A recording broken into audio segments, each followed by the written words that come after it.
All right, so let's go ahead and look at some of the information necessary to complete the module folder for C pre-lab for circuits. All right, so get this one open. I've got the simulation already open in the background. We want to use the intro section. So let's go ahead and set that. And this is kind of interesting. We don't use as much of the stuff here, but you have a lot of different things that you could build in and try.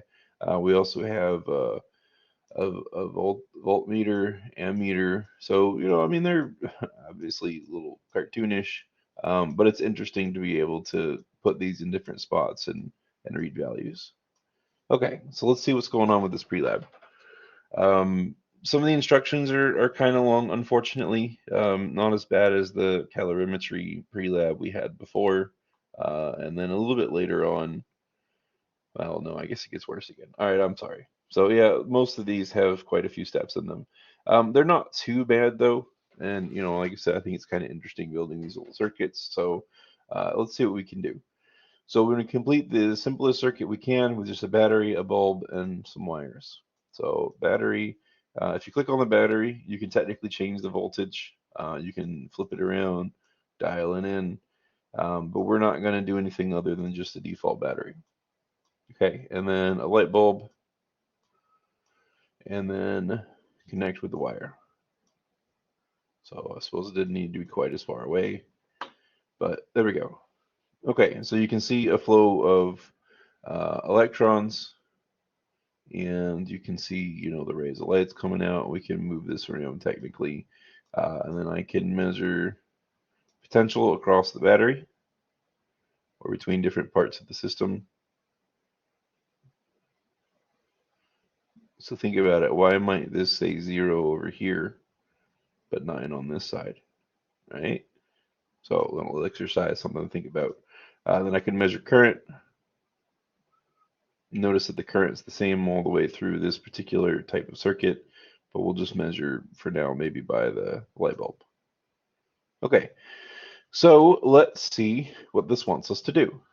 And we're kind of started playing with it a bit, but light bulb above the battery, set to read. All right, so we already did those things, right? We got the amp meter on the bulb, we got the voltmeter or voltimeter on the ends of the batteries, and then black probe on the black side, so that matches. And how much current's running through the light bulb? Well, first of all, we can eliminate two of these. Current is measured in amps, and these say volts, so that would be potential and it doesn't make sense. Okay, then the value is wrong for the other one, and it's negative, so we're only looking at my choice B, 0.90 amps, matches perfectly with what the device says. Okay, now the potential across the battery, read, see where that comes out, 9 volts. It kind of looks more to me like a AA battery, but whatever, 9 volts. Okay, then we want to look at the direction of the flow of electrons. Now be careful with this. I would think people wouldn't pick the extra answers, but a lot of times they do. So, it doesn't make sense to say the electrons are going up or left, because depending on where you look, it might not be true. So here they're going up, but here it looks like they're moving down, and here they're going left, but up at the top looks like it's going right. So it doesn't make sense to use, up, down, left, right, forward, backwards in a case like this. We want to think of clockwise and counterclockwise, right? So how does it flow around in a circle? And that's the part that's going to be more consistent here. So the way that these are flowing around now, we're going to see that they're moving clockwise.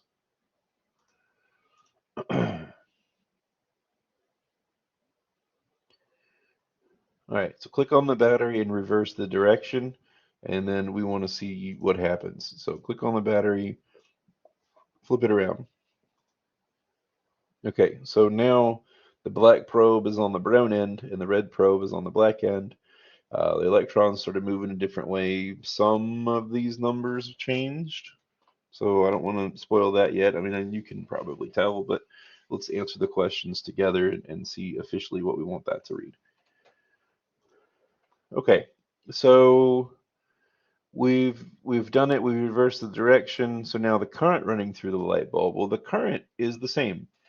So basically, just how many electrons are moving over time past a certain point would be one way to think of this. And it doesn't matter if they're going left or right or up or down or clockwise or counterclockwise. It doesn't matter how they're moving past. They're just moving through the circuit, right? And so same rate, same number. That part is identical. So be careful not to pick the opposite sign because it's very small, hard to see sometimes.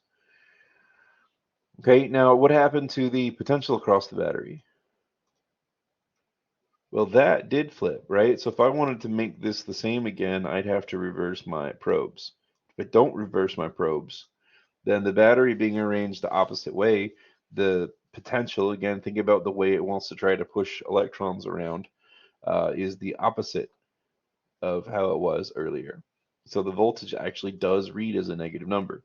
It's the same overall value, the absolute value, it's still 9. But it changes sign to indicate a change in direction there.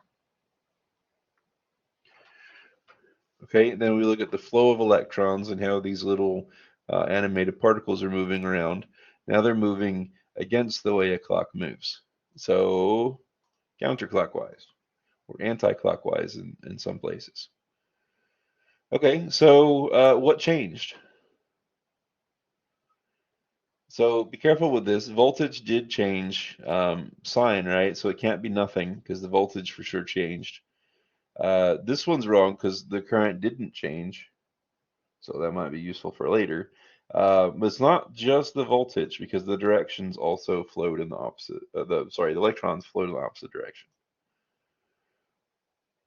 Okay, then what stayed the same?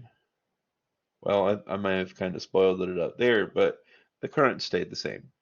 The electrons are flowing just as fast as they did before. We don't care about which direction, just how many per some amount of time are moving past the instrument. Okay, now let's see what happens.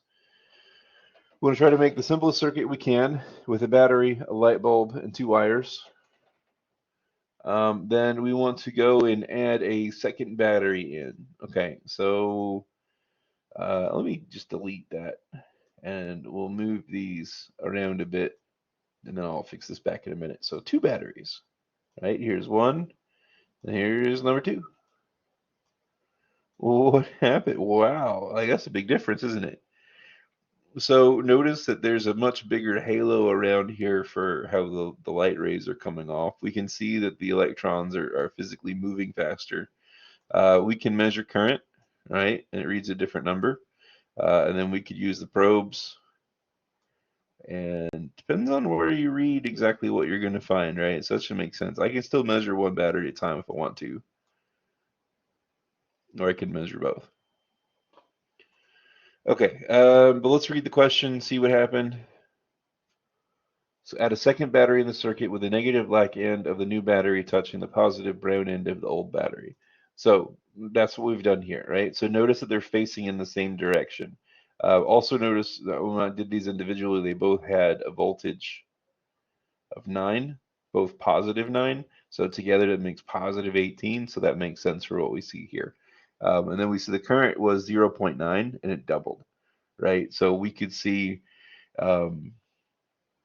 basically if we had one battery, it only pushes 0.9. The other battery would also push 0.9. If we're allowing them to work together, then those are going to add, give us 1.8. Okay, so let's see what the question says. Make sure we properly answer that.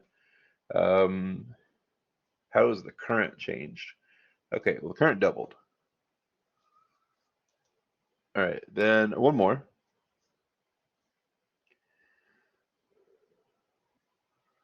Make the positive touch the positive, brown touching brown. Okay, so if I basically reverse one of these batteries, think about this now and see why it makes sense. This battery still has a potential of 9 volts. This battery, because it's been reversed, has a potential of -9 volts. Basically, they're trying to push against each other, and so they end up canceling. Notice that the current is 0, nothing's flowing around.